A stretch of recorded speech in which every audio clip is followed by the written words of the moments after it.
अस्सलामुअलैकुम। Sports world में आपको वेलकम कहेंगे। मैं हूं हिफ्ज़ा इम्तियाज। HBL PSL 11 में आज आराम का दिन है। कल इस्लामाबाद यूनाइटेड और हैदराबाद किंग्समैन के मैच में फैसला होगा कि 3 अप्रैल संडे को फाइनल कौन खेलेगा। पेशावर ज़ल्मी पहले ही अपने फाइनल में पहुंच चुकी है, जबकि गुज़िश्ता रात की अगर हम बात करें तो पहले एलिमिनेटर में किंग्समैन ने मजबूत मुल्तान सुल्तान्स को हर शोबे में बेबस करते हुए इवेंट से बाहर कर दिया। ये भी मैच वन साइडेड रहा। अभी तक दोनों मैचेस की हम बात कर रहे हैं। अगर हम इससे पहले क्वालिफायर की भी बात करें, एलिमिनेटर 1 की भी बात करें, ये दोनों मैच एक तरफा हुए हैं। क्या कल अगर दूसरे एलिमिनेटर की भी बात करें तो उसमें कांटे का मुकाबला हो सकता है, बिकॉज शायकीन चाहते हैं कि कुछ एक्साइटमेंट होनी चाहिए, एक्साइटेड मैच होने चाहिए। कज़ाफ़ी स्टेडियम में मैच के लिए जो तमाशाई हैं उन्होंने इस कदर दिलचस्पी नहीं ली है जिस कदर हम एक्सपेक्ट कर रहे थे शायकीन से कि जब उन्हें इजाज़त मिलेगी स्टेडियम में आने की। मैच के दौरान रोबोट भी डांस करता रहा, जबकि किंग्समैन ने फतह के बाद मां सदाकत और दूसरे खिलाड़ियों को दिल खोलकर शाबाश भी दी है। इसके साथ साथ जिम्बाब्वे विमेन वनडे और T20 स्क्वाड पहली बार दौरा पाकिस्तान पर कराची पहुंच चुका है, जहां आज प्रैक्टिस शेड्यूल है। टॉपिक्स आपके सामने हैं। इन पर डिस्कशन के लिए स्टूडियो में मेरे साथ मौजूद होंगे जाहिद मकसूद साहब, यूसुफ अंजुम, सलीक खालिक साहब भी हमारे साथ होंगे। और सबसे पहले हम बात करते हैं कल के मैच की, जो कि एलिमिनेटर 1 था, हैदराबाद किंग्समैन और इसके साथ साथ मुल्तान सुल्तान्स। जाहिद साहब, हैदराबाद की अगर हम बात करें, उन्होंने टॉस जीतने से लेकर एंड तक मुल्तान सुल्तान्स को जो बिल्कुल भी आराम नहीं लेने दिया, उनको हर तरह से जो है वो प्रेशर में रखा है। वन साइडेड मैच उन्होंने बना दिया एलिमिनेटर 1। सबसे पहले हम हैदराबाद के हवाले से हम बात करेंगे कि बहुत अच्छा कमबैक भी किया और अब हमें बहुत अच्छे रिदम में नज़र आ रहे हैं वो। देखें, हैदराबाद किंग्स क्योंकि नई टीम है और यकीनी तौर पर एक सिर्फ नाम की मुल्तान सुल्तान थी, वरना वो भी नई टीम है, नए ऑनर हैं, नए खिलाड़ी हैं। तो वक्त तो ये थी कि कांटे का मैच होगा, लेकिन पहला मैच भी वन साइडेड हुआ जो इस्लामाबाद यूनाइटेड को हराया था ज़ल्मी ने, और ये लाहौर में पहला मैच था। तमाशाई भी पहली दफ़ा ही उनको इन्वाइट किया गया था और टॉस से जीतने से लेके एंड तक जो है हैदराबाद किंग्समैन छाई रही। हैदराबाद किंग्समैन की कहानी अब तो सारे ही जानते हैं। इब्तदाई तौर पर आपको याद होगा कि 4 मैच मुसलसल हारे थे, फिर वो इनकी विकेट का रंग भी उतरता था, जैसे गुलाबी गेंद बन गई थी, उस पर भी काफ़ी मजाक भी बना, फिर इन्होंने चेंज भी की। लेकिन उसके बाद जो है इन्होंने अपनी फतह का आगाज़ किया और मैक्सवेल जब से आई, वो पहले मैच 1-2 मैच तो अच्छा नहीं खेल सके, लेकिन एक टीम बनते बनते यहाँ तक आई। मेरा ख्याल है ये वह टीम है जिसने बहुत ज़्यादा एक्सपीरियंस भी किए। ओपनिंग पे साइम आते थे, वो वहाँ नहीं चले। लबूशेन बाद में नंबरों में थे, वो ओपनिंग पे आने लगे, तो कई उन्होंने एक्सपीरियंस किए। सैम अयूब को 1 डाउन भेजा, फिर चौथे नंबर पर भी भेजा। रफ्ता रफ्ता उनका एक कम्बिनेशन बनता दिखाई देता है और फिर ये वही टीम है जो 80 रन पर आउट हो गई थी और जिनके बारे में रिजवान ने कहा था कि अगर परफॉर्मेंस की बेस पे देखा जाए तो ये डिज़र्व नहीं करती कि आगे आए और लाहौर कलंदर को आना चाहिए। तो वही टीम है। फिर उसी टीम ने 244 रन की इनिंग्स भी खेली जो हैरत अंगेज़ थी, और एक जो टारगेट था सेट मैचेस का वो करके आगे क्वालिफाई आई। तो अब कम्बिनेशन बन चुका है और यकीनी तौर पर उन्होंने फील्डिंग, बॉलिंग और बैटिंग हर जगह पर उन्होंने एक किस्म का आउट क्लास कर दिया। हालांकि लगता ये था कि कांटे का मैच होगा और इस वक्त हैदराबाद किंग्स जो है फिर दूसरे एलिमिनेटर में कल पहुंच चुके हैं इस्लामाबाद यूनाइटेड के सामने। सही। सलीम साहब, अगर हम बात करें मुल्तान सुल्तान्स की, उसके टॉप ऑर्डर की बात करें, हमें वो रेजिस्टेंस नज़र नहीं आई। उन्होंने क्यों ये रेजिस्टेंस शो नहीं किया है? टेक्निक का इशू था या फिर इसके साथ साथ अगर हम बात करें इंटेंट नहीं नज़र आई हमें मुल्तान सुल्तान्स की, क्योंकि इससे पहले इस्लामाबाद यूनाइटेड से भी वो मैच हार चुके थे। मुल्तान सुल्तान ने शायद पीक पहले पकड़ ली थी, बाद में उनकी परफॉर्मेंस ग्रेजुअली हमें थोड़ी सी पीछे नज़र आई। तो ये एक उनके साथ गलत हुआ। और देखें, जब भी कभी कोई टीम 1-2 प्लेयर्स पे इन्हिसार करती है ना, उसके साथ यही होता है। इनका ज़्यादातर इन्हिसार था अपनी ओपनिंग जोड़ी पे, साहबजादा और स्मिथ। उन्होंने शराकतें भी बनाई, स्कोर भी किया, लेकिन जहाँ वो नाकाम हुए इनकी टीम स्ट्रगल करती रही।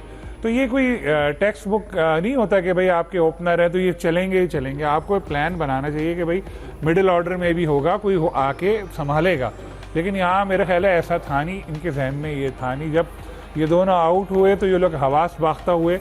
एक एंड से बिल्कुल विकटें गिरती रहीं, एक एंड संभाला रखा शान मसूद ने और बहुत ज़बरदस्त उन्होंने इनिंग्स खेली, नो डाउट। अगर शान विकेट पे रुकते नहीं तो इतने रन भी नहीं बनते, 100 करना भी इनके लिए मसला हो जाता। लेकिन हमने देखा शान ने विकेटें गिरने के बावजूद जारहाना बैटिंग का सिलसिला भी जारी रखा और एक ऐसा स्कोर कम से कम इस पर दे दिया कि सोच सकते थे थोड़ा बहुत फाइट करने का। हालांकि कज़ाफ़ी स्टेडियम लाहौर की पिच पे ये कोई इतना एक्स्ट्राऑर्डिनरी स्कोर था नहीं। तो बिल्कुल नाकाम रही उनकी बैटिंग और वक्फे वक्फे से विकेटें गिरती रहीं, यही इनकी शिकस्त की एक अहम सबब है। और उसके बाद बॉलिंग में भी इनसे जो बॉलिंग के बाद बैटिंग में भी इनसे जो तवक्कुआत दोनों में ये लोग नहीं हुआ, बॉलिंग भी कोई इनकी ऐसी एक्स्ट्रा ऑर्डनरी नहीं रही जो दबाव में ले सकते। और जिस तरह से हमने देखा कि बैटिंग हुई दूसरी तरफ से भी, तो एक शानदार परफॉर्मेंस हमें हैदराबाद किंग्स मैन की नज़र आई, चाहे वो माज उस्मान को तो दाद देना पड़ेगी। यही हम उनको बहुत क्रिटिसाइज़ भी उनके ऊपर करते रहते हैं, लेकिन जैसे मैं बार बार एक बात दोहरा रहा हूँ कि PSL में उस्मान खान ब्रेडमैन है हमारा। वो आता है उसके बाद आउट ही नहीं होता, खड़े खड़े ऐसे छक्के लगा रहा होता है, मगर इंटरनेशनल क्रिकेट में जाके वही बंदा जो है बिल्कुल ही चेंज हो जाता है। खैर अभी बात PSL की हो रही है, तो उस्मान खान की परफॉर्मेंस बहुत ज़बरदस्त, और इस मकाम तक ले जाने में मैं कहता हूँ कि 70-80% किरदार उस्मान का भी है। फिर मैक्सवेल आए हैं, उसके आने के बाद एक पॉजिटिव एनर्जी उनकी टीम में नज़र आ रही है, तो एक अच्छा उनका कॉम्बिनेशन बन गया। मोहम्मद अली हालांकि 34 ईयर ओल्ड है वो T20 के हिसाब से, लेकिन वो इतनी स्पीड भी नहीं है, लेकिन 14 विकेटें ले चुके हैं। हुनैन शाह जो एक यंगस्टर है वो भी 14 विकेटें ले चुका है। तो सब मिल के परफॉर्म कर रहे हैं, ये नहीं कि कल किसी ने 5 विकेटें ली, 3 बॉलर ने 2-2 विकेटें ली, उसके बाद बैटिंग में 2 ने 50 बनाए और हंसते खेलते 8 विकेट से जीत लिया। तो बहुत ज़बरदस्त इनकी परफॉर्मेंस रही है, और अब देखते हैं कि अगले मैचों में ये लोग क्या करते हैं। सही यूसुफ, अगर हम बात करें किंग्समैन की, तो आपको लगता है कि अगर हम उनकी बॉलिंग की बात करें तो हमें उनके बॉलर्स की लाइन और लेंथ बहुत डिसिप्लिन नज़र आई। ये ख़ास तौर पर ऐसे लग रहा था कि मुल्तान के जो बैट्समैन हैं उनके अगेंस्ट एक प्रॉपर स्ट्रैटेजी के साथ वो लोग मैदान में उतरे हैं। और अगर हम मुल्तान की बात करें, आपको लगता है उनके किस सीनियर प्लेयर ने हमें बहुत ज़्यादा मायूस किया? देखें इफ्जा, नॉकआउट मैचेस में प्लानिंग आपकी बहुत अहम किरदार अदा करती है। एक भी छोटी सी गलती आपको पूरे मैच से बाहर कर सकती है। कल ऐसा ही मुल्तान सुल्तान के साथ, तो मुल्तान सुल्तान का जो टॉप ऑर्डर था बिल्कुल नाकाम रहा, जिसकी वजह से प्रेशर बिल्डअप होता रहा। और जिस तरह की विकेट थी वो तो आराम से उस पर 200+ रन हो सकते थे, लेकिन चूँकि इब्तदाई विकेटें जल्दी गिरने की वजह से मुल्तान सुल्तान के जितने बैटर्स बाद में आने वाले वो संभल ही नहीं पाए, और जिसका फ़ायदा यकीनी तौर पर हैदराबाद किंग्समैन ने उठाया। कोई तवक्को नहीं कर रहा था कि मुल्तान सुल्तान की टीम ये मैच हार जाएगी, लेकिन जिस तरह की हिकमत अमली बनाई हैदराबाद किंग्समैन ने वो लाजवाब थी। यकीनी तौर पर वो जीत के मुस्तहक भी थे, उनको दाद भी देनी चाहिए। जिस तरह उन्होंने अपनी जो क्या बॉलर्स का इस्तेमाल किया, मेरे ख्याल में कप्तान लबुशेन को इसकी दाद देनी चाहिए कि उन्होंने जो हिकमत अमली डे 1 से बनाई थी इस मैच के लिए, तो मेरे ख्याल में वो कारगर साबित हुई है। अब चूँकि इसमें इस तरह के मैचेस में फील्डिंग का भी किरदार अहम होता है। गो के 160 रन का जो टारगेट था उसको हासिल करने के लिए यकीनी तौर पर उनके जो हैदराबाद किंग्स के बैटर थे उनको मेहनत करना की ज़रूरत थी, लेकिन चूँकि मुल्तान सुल्तान की जो फील्डिंग थोड़ी सी वो भी लैग करती रही, जिसकी वजह से उनको ये बैटर को टारगेट हासिल करने में कोई मुश्किल पेश ही नहीं आई। और यकीनी तौर पर जिस तरह हैदराबाद यूसुफ, हम अगर इंटेंट की बात करें, बॉडी लैंग्वेज की बात करें, तो मुल्तान हमें लग रहा था कि वो इंटेंट के साथ आई नहीं है मैदान में, या लगता है कि पिछले भी मैच की हार की वजह से इस तरह से वो इस बॉडी लैंग्वेज के साथ, इस प्रेशर के साथ मैदान में आए? देखें बॉडी लैंग्वेज तो उनकी इतनी बुरी नहीं थी, और क्योंकि उनकी मेन जो बल्लेबाज थे जिसमें साहबजादा फरहान है, स्टीव स्मिथ हैं, उनके जल्दी आउट होने से प्रेशर बिल्डअप हुआ, जिसके बाद लगता कि जैसे वो नर्वस हो गए थे किस तरह चीज़ों को संभाले करें। और इसका फ़ायदा हैदराबाद किंग्समैन ने उठाया। उनको ये पता था कि अगर उनकी जल्दी विकेट हम लेने में कामयाब हो जाते हैं तो उनके लिए मैच पर गिरफ्त रखना ज़्यादा आसान हो जाएगा। यही फ़ायदा कल उन्होंने हैदराबाद किंग्समैन ने उठाया, और जिसकी वजह से उनको आज और कुछ चीज़ें यूसुफ बड़ी क्लियर भी थी, जैसे कि हमने कल भी प्रोग्राम में डिस्कस किया मुल्तान के मिडल ऑर्डर के हवाले से कि उनका ये बड़ा वीक पॉइंट नज़र आता है, तो कल के मैच में वो इनके लिए कितना डेंजरस साबित हो सकता है, और हमने वो देखा। इस वजह से मैच 1 साइडेड था, मुल्तान अपना एक अहम मैच हार गई। देखें इस विकेट पर टॉस हारने के बाद पहले बैटिंग करते वक्त हर टीम ये कोशिश करती है कि वो 200 रन को उसके लिए चेज़ करे, इसलिए ज़रूरी होता है कि जो पावर प्ले है उसका बड़े अच्छे तरीके से इस्तेमाल किया जाए। यही कुछ साहबजादा फरहान और स्टीव स्मिथ ने करने की कोशिश की, और वो अपनी जो हिकमत अमली उसमें ज़्यादा कारगर साबित नहीं हुए, और जिसकी वजह से हैदराबाद किंग्समैन को फ़ायदा इसका उठाया। उनकी जो अपना प्लानिंग थी मेरे ख्याल में वो ज़्यादा अच्छी थी मुल्तान सुल्तान की निस्बत, और मुल्तान सुल्तान की निस्बत क्योंकि शुरू से ही इब्तिदा मैच के आगाज़ से नर्वस हो गई थी, इसलिए वो पूरे मैच के दौरान अंडर प्रेशर दिखाई, जिसका फ़ायदा हैदराबाद किंग्समैन के बैटर्स और बॉलर ने भरपूर उठाया। सही। जाहिद साहब, अगर हम हैदराबाद की बात करें, उनके 4 मैचेस जो उन्होंने लूज़ किए, उनकी वो जो लूजिंग स्ट्रीक थी, उसके बाद उन्होंने जो अपनी एक डोमिनेंसी शो की है, एक डोमिनेंट विन उनके सामने आई है। कई मैचेस में हमने देखा वन साइडेड मैच, और अब फिर ये इतना इम्पोर्टेंट मैच उन्होंने जीता। आप क्या समझते हैं इस सारी सिचुएशन में कहाँ पर उन टीम के लिए एक टर्निंग पॉइंट था? और अगर हम क्रेडिट की बात करें, क्रेडिट किसको देना चाहिए? देखिए अफजा, जो ऑस्ट्रेलियावी प्लेयर पाकिस्तान आए हुए थे, ख़ास तौर पर वैसे तो न्यूजीलैंड के भी थे, लेकिन एशन टर्नर कह लें, लबुशेन कह लें, मैक्सवेल हैं, स्टीव स्मिथ हैं, पीटर सिडल हैं, ये जितने भी प्लेयर्स आए थे ना, इनकी अगर आप बॉडी लैंग्वेज देखें, फील्डिंग देखें, कमिटमेंट देखें इनकी अपनी गेम के साथ, मेरा ख्याल है हमारे नौजवान खिलाड़ियों ने बहुत कुछ सीखा होगा। और यही चीज़ नज़र आती है हैदराबाद किंग्स के दरमियान। आपको याद होगा जब इसकी ऑक्शन हुई थी, तब भी इसके जो ओनर हैं जिनके तल्लक अमेरिका से अफवाद साहब, उन्होंने यही कहा था हमने हर हाल में टीम लेनी है और हैदराबाद उसका नाम भी हमने रखना है। और उन्होंने इत्मीनान भी दिया अपनी टीम को, जो खबरें हम तक पहुँची हैं कि टीम हारने के बावजूद भी उन्होंने किसी प्लेयर को, अगर किसी प्लेयर की बात करें, मुझे याद है दूसरा या तीसरा मैच था, हमाद आजम जो यहाँ से पाकिस्तान की तरफ से भी खेल चुके हैं, हम अमेरिका में सेटल हैं, इनकी टीम में शामिल हैं और इनकी टीम में कोई अच्छा ज़्यादा परफॉर्मेंस नहीं दिखा सके। उनकी वर्डिंग मुझे याद है, उन्होंने कहा था कि बाकी टीमें जो हैं वो पहले खेलती रही हैं, हमारी नई टीम है, नए खिलाड़ी हैं, मुख्तलिफ मुल्कों से आए हुए हैं, टीम बनते थोड़ा टाइम लगेगा। उनके कही बिल्कुल साबित हुआ। और लबुशेन ने जैसे ये जिम्मेदारी कबूल की है कि आप मिडल आर्डर से फिर वो ओपनिंग पे आ गए, हालांकि ज़ाहिर है हम भी उनमें शामिल थे, हर तरफ से उन पर तनकीद हो रही थी कि ये T20 के प्लेयर भी नहीं है, कप्तानी का एक्सपीरियंस नहीं है। तो मेरा ख्याल है जो बेसिक चीज़ इनको कॉन्फिडेंस मिला वो एक बेसिक चीज़ थी कि जैसा फिर इनमें का वीक लिंक जो अभी तक है, जो लबुशेन ने कल प्रेस कॉन्फ्रेंस किया, उसमें भी सवाल के जवाब में उसने कहा कि उस्मान खान जो है नहीं चल रहे थे, मुझे पूरी उम्मीद थी उस्मान खान जो है मैच विनिंग साबित होंगे, और जाहिर है Usman Khan out class performance दिखाने लगे। माज सदाकत जो बिल्कुल नए हैं, यंग है, अंडर 90 से आए हैं, कल उन्होंने भी शानदार इनिंग्स खेली, मैन ऑफ द मैच भी करार पाए। तो अब उनकी सारी उम्मीदें लबुशेन की हैं कि उनका ये दावा था कि हम फाइनल में भी पहुँचेंगे, और उम्मीद है फाइनल हमें साइम अयूब जितवाएगा। अल्लाह करे साइम अयूब की परफॉर्मेंस भी बेहतर है, मेन चीज़ ये थी। लेकिन कल के मैच की एक बात ज़रूर करना चाहूँगा, उस्मान खान और माज तो अपनी जगह के बहुत अच्छा खेले, ज़ाहिर है जब टीम जीत जाती है उसकी बहुत सी खामियों पे पर्दा पड़ जाता है, लेकिन सच्ची बात है शान मसूद की बैटिंग कल बहुत ही इंप्रेसिव थी। एक ऐसे मौके पर जब 50 पे लगता था कि टीम 60 या 70 भी नहीं कर सकेगी, शान मसूद ने आउट क्लास गेम का मुजाहरा किया। और यकीनी तौर पर शान मसूद मेरा ख्याल सिर्फ 60 लाख में ख़रीदे थे और उनको कोई ले भी नहीं रहा था आखिरी मौके पर। हमारे टेस्ट टीम के कैप्टन भी हैं और अभी टेस्ट टीम ने बांग्लादेश भी जाना है, यकीनी तौर पर इसका फ़ायदा होगा ख़ासतौर पर बाबर आजम को भी और शान मसूद को। सही। अच्छा सलीम साहब, वैसे हमारा ये थोड़ा सा गिला रहता है या हमारा एक बड़ा कंसर्न रहता है कि शायकीन की अगर हम बात करें तो कराची में लोग कम आते हैं, लेकिन इस बार कराची में भी लोग आए मैच देखने के लिए, जो कि एक बड़ी अच्छी चीज़ थी। लेकिन लाहौर से जो एक्सपेक्ट किया जा रहा था ना कि यहाँ पर हाउसफुल होगा, तो हमने यहाँ पर देखा कराची वालों के लिए एक अच्छी खबर है, जो हम लाहौर ये कहते हैं ना कि हम लोग मैच देखने जाते हैं हाउसफुल हो जाता है। कल हमने देखा कि यहाँ पर लोग उतनी दिलचस्पी नहीं ले रहे थे। ये मैं यूसुफ से भी जानना चाहूँगी। आप गई थी मैच देखने?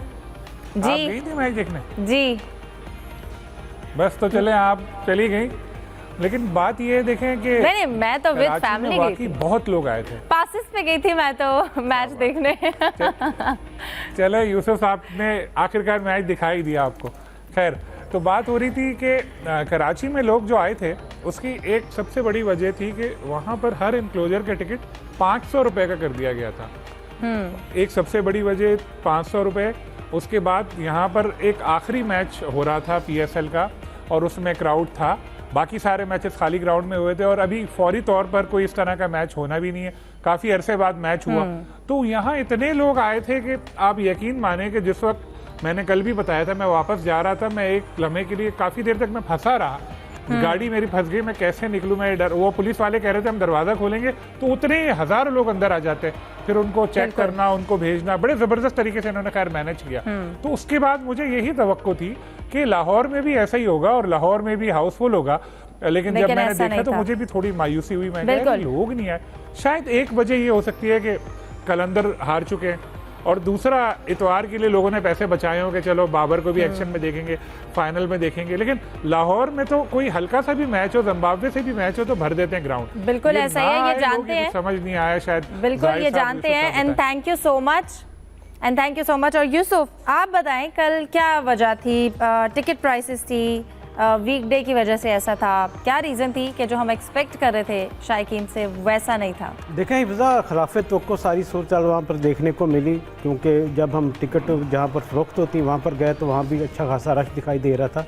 और इसकी एक वजह हम समझ सकते हैं कि लोगों को इंतज़ार था कि शायद जो लाहौर के अंदर की टीम है वो पहुँचेगी प्ले ऑफ मरहले में, वो तो नहीं पहुँची, इसलिए थोड़े नाराज़ भी थे, दुखी भी थे कि उनकी जो फेवरेट टीम है उस मैच का हिस्सा नहीं है। इसलिए मेरे ख्याल में क्राउड ने ज़्यादा इतना अट्रैक्ट नहीं किया स्टेडियम आने के लिए, और उनको इंतज़ार, क्योंकि पहले जो फाइनल की टिकटें थी वो पहले से अनाउंस हो गई थी, इसलिए उन्होंने ज़्यादातर रुझान उनका यही रहा कि वो फाइनल की टिकटें जाकर ख़रीदें। तो ये जो एलिमिनेटर 1 और एलिमिनेटर 2 के हवाले से इसमें ज़्यादा उनका रुझान दिखाई नहीं स्टेडियम में आने का। जो कल मैच होने जा रहा है इसमें भी इस्लामाबाद यूनाइटेड और हैदराबाद किंग्समैन के दरमियान मुझे नहीं लगता हाउसफुल होगा, क्योंकि संडे को लोगों को सारा इंतज़ार है कि संडे को वो फाइनल को एंजॉय करें। और थोड़ा ऊपर से यहाँ पर लाहौर की गर्मी भी कराची की निस्बत ज़्यादा है, और ऊपर से आपको पता कि आजकल महंगाई की वजह से लोग ज़रा थोड़ा मोहतात हो गए हैं स्टेडियम में आने से, टिकट परचेज़ करने से। ये वो सारे फैक्टर थे जिनकी वजह से कल के जो मैच था इसमें शायकीन की तादाद बहुत ज़्यादा हमें देखने को नहीं मिली, जो यकीनी तौर पर PSL मालकान के लिए भी एक हैरान को नंबर था और पाकिस्तान क्रिकेट बोर्ड के लिए भी कि इतने सारे लोगों को टिकट देने के बावजूद उनको फ़रोख्त के लिए, लेकिन लोग स्टेडियम का रुख उन्होंने नहीं किया। बिल्कुल, रोबोट डांस जैसे गिमिक्स भी थे, बट स्टिल कोई इशू था वीकडे की वजह से या फैन बेस इशू था। लेकिन लेट्स सी कि फाइनल के लिए एलिमिनेटर 2 के लिए शायकीन जो है वो किस तादाद में स्टेडियम का रुख करते हैं। डिस्कशन को कंटिन्यू करते हैं ब्रेक के बाद से with us. Welcome back. Salim साहब, अच्छा हम बात करते हैं, अभी तक प्लेऑफ हुआ, प्लेऑफ में जो भी मैचेस स्टार्ट हुए उसमें क्वालिफायर हुआ, एलिमिनेटर हुआ 1, हमने ये दोनों मैचेस देखे हैं। ये दोनों मैचेस जो हैं, और इससे पहले भी जो मैचेस हो रहे थे, लेकिन प्लेऑफ में हम एक्सपेक्ट कर रहे थे कि वन साइडेड मैचेस नहीं होंगे, बट हमने ये दोनों मैचेस देखे हैं। वन साइडेड होने की क्या वजह है? ये एक समझ से बाहर है, क्योंकि इस लेवल पे जो भी टीमें पहुंचती हैं, इस मरहले पे जो भी टीमें पहुंचती हैं, उस वक्त तो जाहिर है कि वो अच्छा परफॉर्म करके ही आई होती हैं, तो उनके दरमियान एक ज़बरदस्त मुकाबला होना चाहिए। लेकिन इतने वन साइडेड हुए मैच, बिल्कुल आपने दुरुस्त निशानदेही की। जैसे हम कल के मैच की बात कर लें तो एकदम ऐसे विकेटें गिरी जा रही थी, और उसी पिच पे जब दूसरी टीम आके खेल रही है तो दो प्लेयर्स 50 करके जा रहे हैं। होता ये है, जो मुझे समझ आ रही है बात, कि जब एक आध विकेट गिरती है और उसके बाद फिर टीम पे प्रेशर आता है और फिर और विकेटें गिरती चली जाती हैं, और सबके जहन में यही होता है, जो बहुत इंपॉर्टेंट चीज़ भी है, कि यार हमें पावर प्ले का फ़ायदा उठाना है, शुरू के 6 ओवर में हमें ज़्यादा से ज़्यादा रन बनाने हैं। कल भी यही हुआ कि जल्दी जल्दी विकेटें गिरेंगे, इससे पहले भी यही हुआ, तो ये हो रहा है। अब उम्मीद यही की जानी चाहिए कि बाकी सलीम साहब, ये ऐसा भी है कि क्या ये जो नॉकआउट का प्रेशर होता है, इसमें जो पाकिस्तानी प्लेयर्स हैं उनका ये वीक पॉइंट है? बिकॉज हम अगर नेशनल टीम की भी बात करें तो भी हम बड़े मैच में जाके हाथ पांव फूल जाते हैं क्रिकेटर्स के। नेशनल टीम तो बड़े मैच में जा ही नहीं रही आजकल, पहले राउंड में ही थोड़ी जल्दी ही फारिग हो जाती है वो। नहीं, तभी पूछा कि पाकिस्तानी प्लेयर्स का वीक पॉइंट है नॉकआउट। इसमें आजकल तो कम ही जाते हैं हम उस लेवल पे, पहले ही हमारी टीम हो जाती है। खैर, अब जैसे कल हम देखें जो सीनियर प्लेयर है स्मिथ को अगर हम देखें तो वो भी, उनको चांस भी मिला, उन्हें कैच ड्रॉप हुआ, फिर वो आउट हो गए, फिर ड्रेसिंग रूम में उनको जाके गुस्सा कर रहे थे, बल्ला उन्होंने मारा, वो टीवी पे दिखाया नीचे करके, और काफ़ी ऐसे गुस्से में नज़र आ रहे थे, पता नहीं आउट से मुतमईन नहीं थे या क्या ऐसी बात थी। लेकिन जो उससे पहले वाला मैच था, नो डाउट उसमें तो बाबर ने एक गैर मामूली इनिंग खेल के सारा कुछ बदल दिया था। अब भी जो दो टीमें कल खेल रही हैं मैच, किंग्समैन और इस्लामाबाद यूनाइटेड, अगर हम उनका आखिरी मैच देखें, वैसे तो इस इवेंट में 2 मैच हुए हैं, दोनों ने एक में हराया एक दूसरे को, लेकिन जो आखिरी मैच हुआ उसमें 80 रन पे आउट हुए थे किंग्समैन, और जिसमें शादाब ने 3 आउट किए थे, इमाद ने 3 आउट किए थे, यानी स्पिनर ही 6 आउट कर गए थे, 3 विकेटें फिर वो जो पेसर हैं उन्होंने ली थी। तो एक इस चीज़ का भी अब होगा कि हिसाब चुकता करना पड़ेगा किंग्समैन को, लेकिन उम्मीद यही करते हैं कि एक अच्छा मैच हो, तगड़ा मैच हो, और लोगों के पैसे वसूल हो। पिछले में कराची का जो आखिरी मैच था उसमें एडवांटेज ये था कि बाबर ने सेंचुरी की थी, और आपको तब पता है बाबर के बहुत फैन हैं, तो लोग खुश वापस गए थे, लेकिन कल तो लोग मायूस हुए थे। बिल्कुल, और प्लेऑफ के एक्चुअली जो मैचेस हैं उनसे ये एक्सपेक्टेशंस, प्लेऑफ के मैचेस से ये एक्सपेक्टेशंस होती हैं कि ये बड़े कोई कांटेदार मुकाबले होंगे। जाहिद साहब, कल के मैच की अगर हम बात करें एलिमिनेटर 2 की, जिसमें इस्लामाबाद यूनाइटेड का मुकाबला हैदराबाद किंग्समैन से होगा, क्या लगता है? दोनों कैप्टन्स की बात करें, शादाब खान और मार्नस लेबिशन, जिन पे स्टार्टिंग में थोड़े से कंसर्न्स थे सबको लेकर, लेकिन फिर बाद में उन्होंने बड़ा अच्छा परफॉर्म किया। अब इस पोजीशन को देखते हुए आपको लगता है इस्लामाबाद का जो एक्सपीरियंस है पिछले लीग्स का, और हैदराबाद इस वक्त जिस मोमेंटम में चल रही है, क्या ज़्यादा कामयाब रहेगा? हफ्जा देखें, अमूमन PSL के कामयाब कैप्टन में शुमार होता है शादाब खान का, और इंटरनेशनल में वो जैसी भी परफॉर्मेंस दिखाएं, लेकिन PSL में बड़ी जान मारते हैं और हम अक्सर जो है बॉलिंग में बैटिंग में अच्छी परफॉर्मेंस दिखाते हैं। इस दफ़ा उनकी बैटिंग तो खुलकर सामने नहीं आई, बॉलिंग अलबत्ता वो अच्छी करते रहें। जो पिछला मैच था इनका पेशावर ज़ल्मी के साथ, एक मौके पर जब बाबर आजम और खुशहाल मेंडिस विकेट पर मौजूद थे, एक मौके पर इतने कन्फ्यूज़ दिखाई दिए शादाब कि 4 या 5 तो उन्होंने वाइड गेंदें कर दी थी।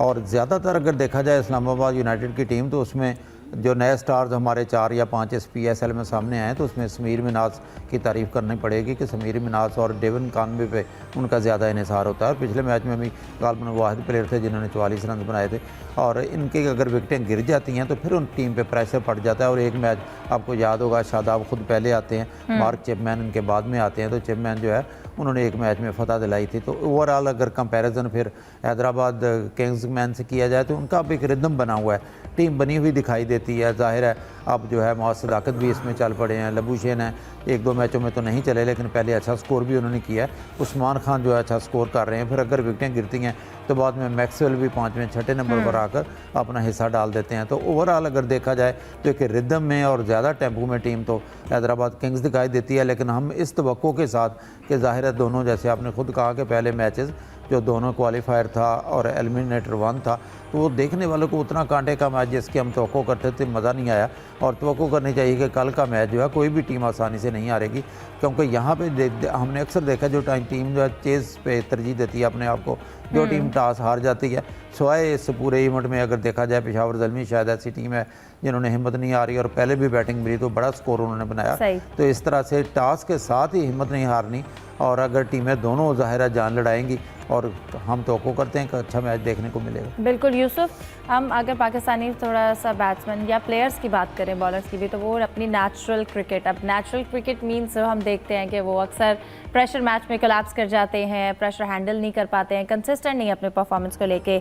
अब अगर हम कल के मैच की ही बात करते हैं, इस्लामाबाद का टॉप ऑर्डर की बात करें, आपको लगता है कि ये कितना डोमिनेट करेगा, या फिर हैदराबाद का पेस अटैक जो है वो कितना बेहतर रहेगा? फिर मिडल ओवर्स की बात करें, आपको लगता है किसका बेटर कंट्रोल है? देखिए, हैदराबाद को मैं 2 चीज़ों से ज़्यादा एडवांटेज देता हूँ। एक तो ये कि वो मैच जीतकर ये मैच खेलने जा रही है, जबकि इस्लामाबाद की टीम अपना मैच हारने के बाद उस पर प्रेशर है यकीनी तौर पर। और आखिरी दोनों टीमों के दरमियान जो मैच हुआ था, इसमें हैदराबाद किंग्समैन ने 6 विकेटों से कामयाबी हासिल की थी। इससे अब 2 चीज़ें तो अपने नज़र आ रही हैं कि जो हैदराबाद की टीम है वो ज़्यादा बेहतर रूप में दिखाई दे रही है, उनका जो मोमेंटम है वो काफ़ी अच्छा लग रहा है। और मजमूई तौर पर भी क्योंकि हैदराबाद की टीम के पास अब एक आखिरी एक मौका है कि वो अपना फाइनल तक रसाई का जो ख्वाब है वो पूरा करे। जिस तरह उन्होंने 4 मैचेस बाकायदा तौर पर हारने के बाद कमबैक किया, तो मेरे ख्याल में ज़्यादा मुस्तहक अब हैदराबाद किंग्स की टीम दिखाई दी इस्लामाबाद के मुकाबले में। प्रेशर यकीनी तौर पर दोनों टीमों पर होगा और टॉस का किरदार भी यकीनी तौर पर कल के मैच में भी होगा कि जो भी टीम जीतेगी वो ज़हाराबाद में बैटिंग करने को तरजीह देगी, क्योंकि अभी तक यही सिलसिला मैंने देखा लाहौर की पिचेस पर। अब देखते हैं कल के मैच में कौन सी टीम कम गलतियाँ करती है। दोनों को टीमों के दरमियान यकीनी तौर पर पावर प्लेयर के जो बैटिंग पावर है वो भी बहुत ज़्यादा है, बॉलिंग में भी उनके पास यकसा मौके दोनों टीमों के पास। किस स्ट्रेटजी के साथ जो दोनों टीम्स हैं वो मैदान में उतरती हैं और किस तरह से एग्जीक्यूट करती हैं अपने प्लान को? सलीम साहब, मैं वाइंड अप करने से पहले आपकी जानिब आती हूँ। वुमेंस क्रिकेट जिम्बाब्वे टूर की अगर हम बात करें, Zimbabwe women's national cricket team इस वक्त कराची में है। ये उनका पहला पाकिस्तान का टूर है। आपको लगता है कि कितना सिग्निफिकेंट स्टेप है? और फिर ये कि प्रैक्टिस मैच भी स्टार्ट हो रहा है। बिल्कुल क्रिकेट होनी चाहिए और अच्छी बात यह है कि क्रिकेट हो रही है। अभी जब मैं आ रहा था तो मैंने देखा कि तो रोड ब्लॉक था, इट्स मीन प्रैक्टिस के लिए उनकी टीम जा रही है। तो यहाँ पर पहली बार आई है जिम्बाब्वे की वुमेन क्रिकेट टीम और कई उसमें नई लड़कियां भी उन्होंने शामिल की हैं। तो अच्छी सीरीज़ एक होने की तवक्को है और पाकिस्तान की वुमेन टीम को भी फ्रीक्वेंटली अब मौके मिल रहे हैं खेलने के। आगे बड़े इवेंट आने हैं, वर्ल्ड कप भी होना है इंग्लैंड में, तो उससे पहले जितनी भी क्रिकेट खेल रहे हैं, जिस तर्ज की भी खेल रहे हैं, तो उससे यकीनी तौर पे फ़ायदा होगा। और इस तरह की सीरीज़ से जो दूसरी लड़कियां हैं, यंगस्टर्स, उनको भी फिर मोटिवेशन मिलती है कि वो मुल्क की नुमाइंदगी कर सकती हैं अगर मेहनत करें। सही, ठीक है। और बिल्कुल इस वक्त जो PSL प्लेऑफ चल रहे हैं और पाकिस्तान मेंस टीम जो है वो जहां जा रही है, लेकिन उसके साथ साथ अगर हम बात करें पाकिस्तान क्रिकेट का जो फ्यूचर है, उसमें विमेंस गेम भी जो है वो लिखी जा रही है, उनकी अपनी एक जगह है। प्रोग्राम को यहाँ वाइंड अप करते हैं। आप तीनों का बहुत शुक्रिया। मैं दीजिए इजाज़त। अल्लाह हाफ़िज़।